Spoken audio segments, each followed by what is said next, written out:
Monsieur le Président, je joins ma voix à celle des orateurs qui m'ont précédé pour vous féliciter de votre élection à la présidence de la 75e session ordinaire de l'Assemblée générale de l'Organisation des Nations unies. Tout en vous assurant du soutien de mon pays, je formule pour vous-même ainsi que pour votre bureau mes vœux de succès dans l'accomplissement de votre mandat.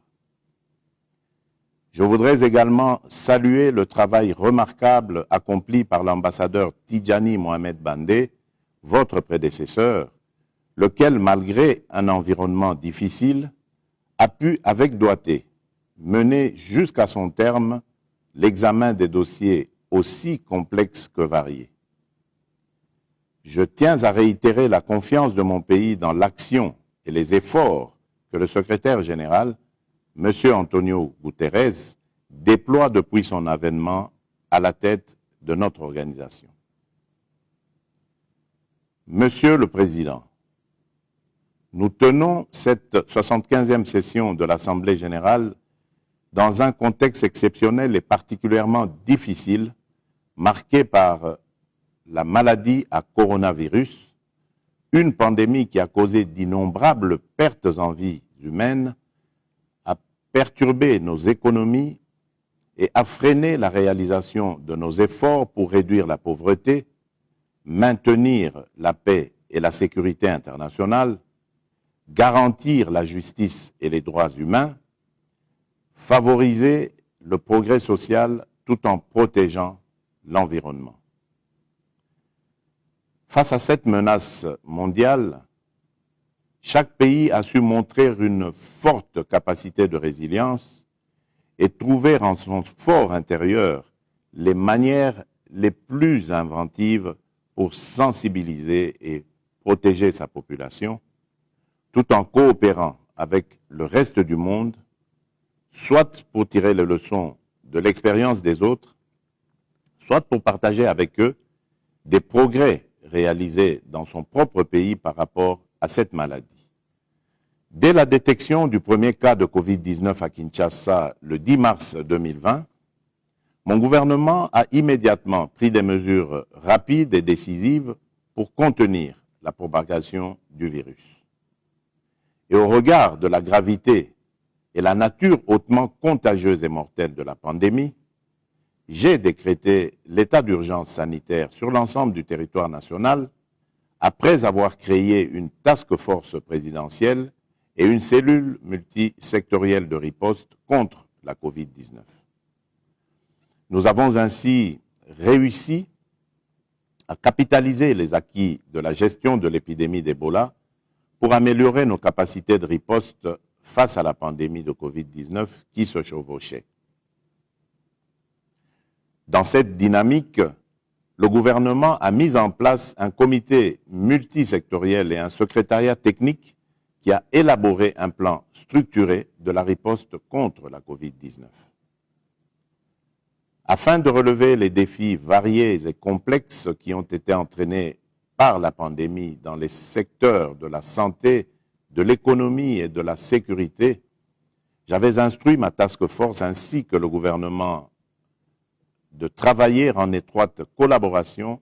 pour coordonner l'élaboration du programme multisectoriel d'urgence, d'atténuation des impacts de la pandémie, programme que j'ai personnellement lancé le 18 juin 2020.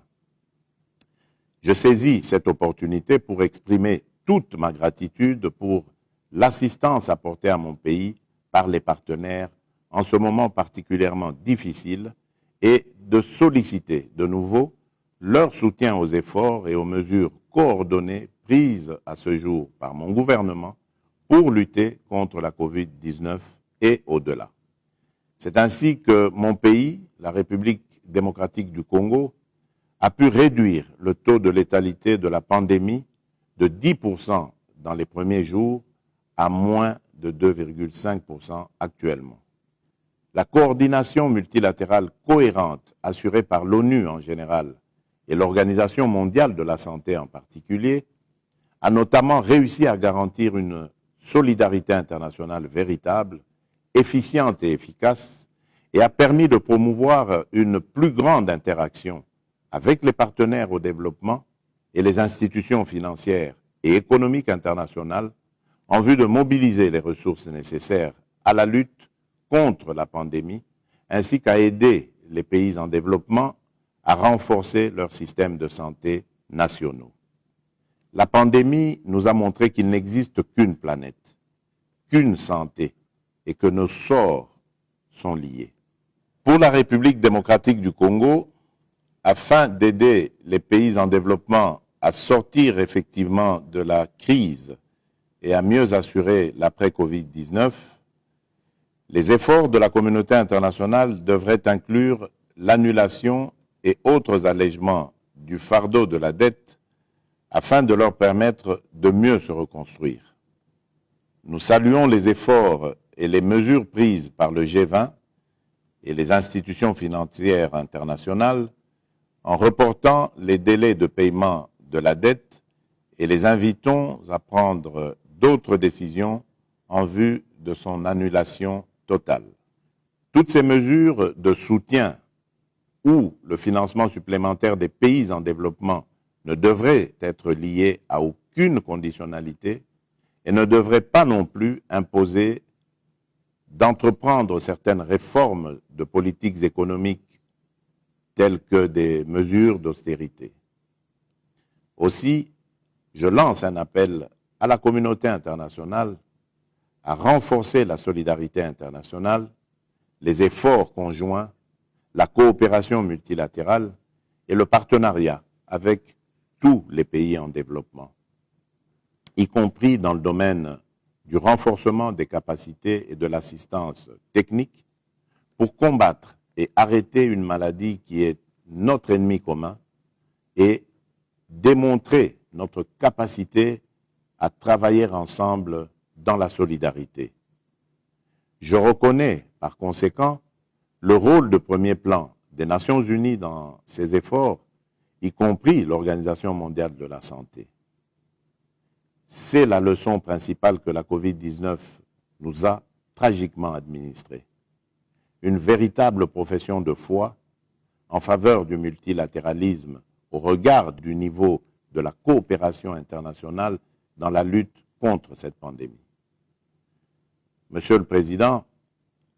le changement climatique constitue une menace pour l'homme et ses droits fondamentaux, particulièrement pour les populations vulnérables. Les effets du réchauffement de la planète et des dérèglements climatiques qui l'accompagnent se font de plus en plus sentir avec acuité dans le monde entier. Ils sont dangereux et s'accélèrent. Face à ces menaces que posent les changements climatiques et la dégradation de l'environnement, notre action en faveur du climat et de l'économie verte comme fondement de notre devenir et de notre développement n'est pas simplement une nécessité, mais une obligation urgente pour un avenir pacifique et durable. Pour sa part, la République démocratique du Congo a pris des engagements contraignants pour réduire ses émissions de gaz carbonique et atténuer les effets du changement climatique. Nous sommes déterminés à tout faire pour parvenir à la mise en œuvre de nos engagements en faveur du climat par la préservation de nos forêts. Conformément à ma promesse et à l'engagement pris au cours de la 74e session de l'Assemblée générale, il est institué en République démocratique du Congo des jardins scolaires, 1 milliard d'arbres à l'horizon 2023. Ce programme, qui a été adopté par mon gouvernement, débute ses activités au dernier trimestre de cette année 2020. Il vise à réaliser un grand chantier communautaire et éco-citoyen de restauration écologique et à fort bénéfice socio-économique au profit des populations urbaines et rurales. Nous attendons par conséquent que nos partenaires respectent également leurs engagements financiers dans le cadre de la préservation des forêts tropicales, notamment celui du Fonds vert, pour le climat créée en faveur des pays les moins avancés. Monsieur le Président, au plan national, j'ai engagé le pays dans des réformes à plusieurs niveaux, dont celui des finances publiques et de l'amélioration de la bonne gouvernance et la réduction de la pauvreté. Sur le plan économique, la République démocratique du Congo a fait du programme de développement durable à l'horizon 2030 et de l'agenda 2063 de l'Union africaine le pivot sur lequel se fonde sa politique de développement. Depuis 2016, le pays met en œuvre les objectifs de développement durable visant l'inclusion, l'équité sociale et la transparence à tous les niveaux. Pour ce faire, mon gouvernement a mis en place le plan national stratégique de développement qui constitue le cadre fédérateur de toutes les politiques et stratégies nationales, provinciales et sectorielles sur les objectifs de développement durable afin de permettre à la République démocratique du Congo de diversifier son économie, encore basée sur l'exploitation des ressources naturelles, et d'accélérer les investissements dans les infrastructures et le capital humain, tout en favorisant les investissements dans les secteurs sociaux. Cependant, il est vrai que le contexte actuel marqué par la Covid-19 représente un réel défi qui ralentit le rythme de l'atteinte des objectifs de développement durable. Aussi, mon gouvernement a-t-il élaboré, comme je l'ai mentionné au début de mon propos, un programme multisectoriel d'urgence d'atténuation des impacts de la Covid-19 afin d'amortir le choc lié à la crise sanitaire sur l'environnement socio-économique et soutenir la relance de l'activité économique. Monsieur le Président,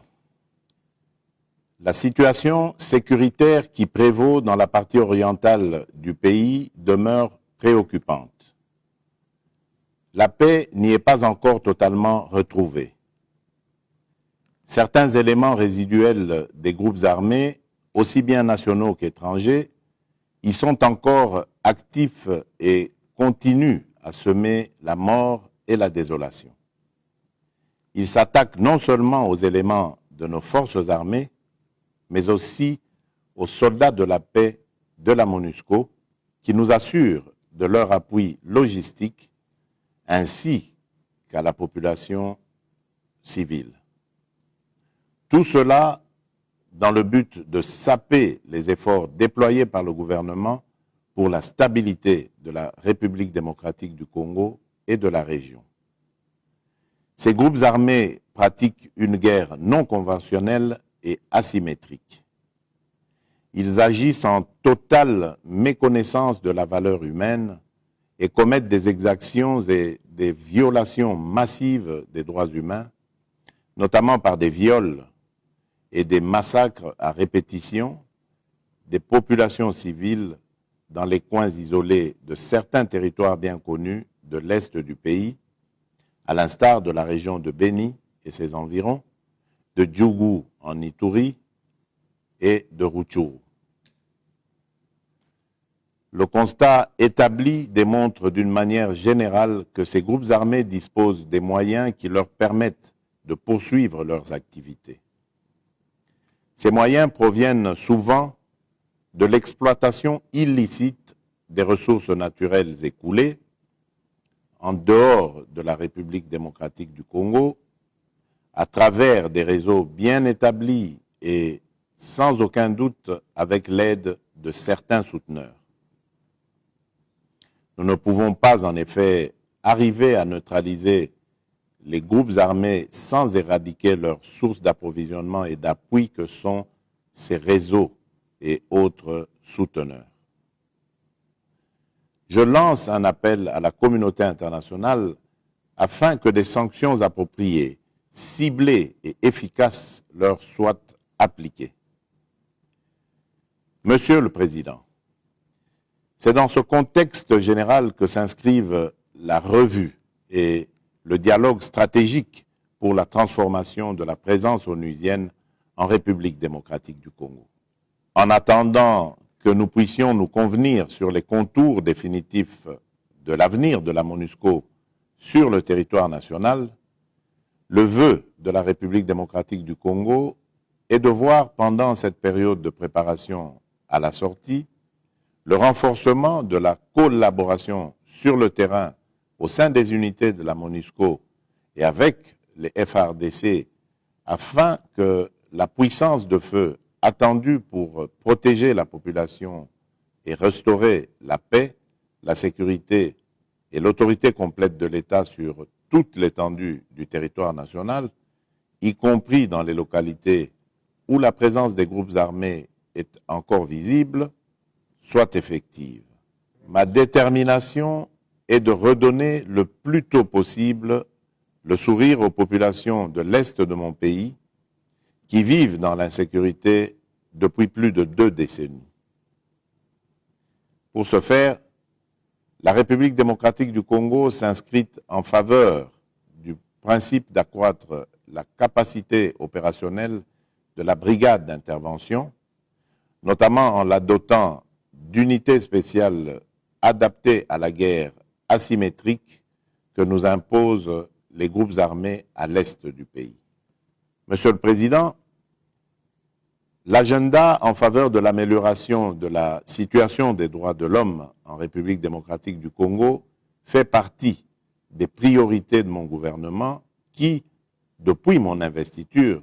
est engagé dans le combat contre les antivaleurs et les abus aux droits humains,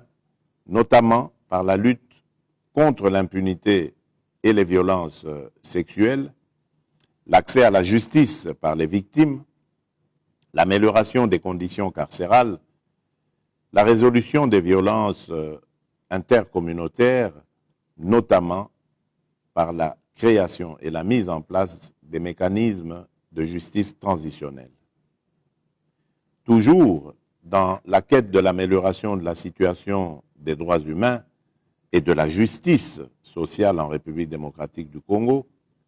j'ai créé, depuis le 22 avril 2019, l'Agence de prévention et de lutte contre la traite des personnes, en plus du Comité national de prévention contre la torture. Pour mettre un terme à une certaine mauvaise pratique de la gestion de la chose publique et pour lutter efficacement contre la corruption, la fraude et les antivaleurs, j'ai créé une agence de prévention et de lutte contre la corruption qui va permettre de renforcer la politique de prévention de la corruption à l'égard des personnes en charge aussi bien de l'exécutif que du secteur privé. Monsieur le Président, depuis le début de mon mandat,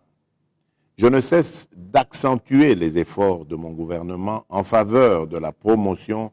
et de la protection des droits des femmes et des jeunes filles. Je mesure combien cette catégorie de la population congolaise a particulièrement souffert des affres des années troubles que mon pays a traversées. C'est pour combattre toutes les formes de violence sexuelle et celles basées sur le genre que mon pays a mis en place plusieurs textes juridiques et administratifs et pris les initiatives importantes. Je suis conscient que, nonobstant ces innombrables efforts, le chantier demeure vaste dans ce domaine. Ma détermination à lutter en faveur des droits des femmes, des filles et des enfants reste grande. C'est pour cela que mon pays a accueilli très favorablement la création, le 30 octobre 2019, du Fonds mondial pour la réparation des victimes des crimes sexuels commis pendant le temps des conflits. L'ONU devrait continuer à assurer la coordination multilatérale, la cohérence et la responsabilisation au sein du système pour garantir une solidarité internationale. C'est pourquoi je réitère mon appel urgent pour la réforme du Conseil de sécurité des Nations Unies, afin de rendre cet organe plus transparent, plus démocratique et plus représentatif de la composition de notre organisation. Depuis plus d'une décennie, nous rappelons chaque année l'injustice criante que subit le continent africain dans sa représentation, tant au sein du Conseil de sécurité que dans les différentes organisations internationales qui composent le système des Nations Unies. Le sentiment de frustration qui laisse une quasi-indifférence face à cette évidence participe à l'accentuation des frustrations sociales et populaires qui aboutissent parfois à des épisodes de violence dans de nombreux pays. La réforme des Nations Unies doit en outre tirer les leçons de l'expérience en matière de coopération internationale en vue d'assurer une plus grande efficacité aux agences et fonds engagés dans la bataille du développement économique et social. Nous devons nous engager à appliquer des mesures concrètes pour rendre véritablement irréversible aussi bien l'éradication de la pauvreté que la réduction des inégalités, promouvoir l'inclusion sociale et l'environnement de façon holistique, renforcer la coopération économique et technique, avancer sur le chemin de la solidarité et du développement et pour préserver la paix et la sécurité internationale. Ainsi, le village planétaire dans lequel nous vivons pourra refléter la solidarité internationale, le respect des droits humains et de l'environnement,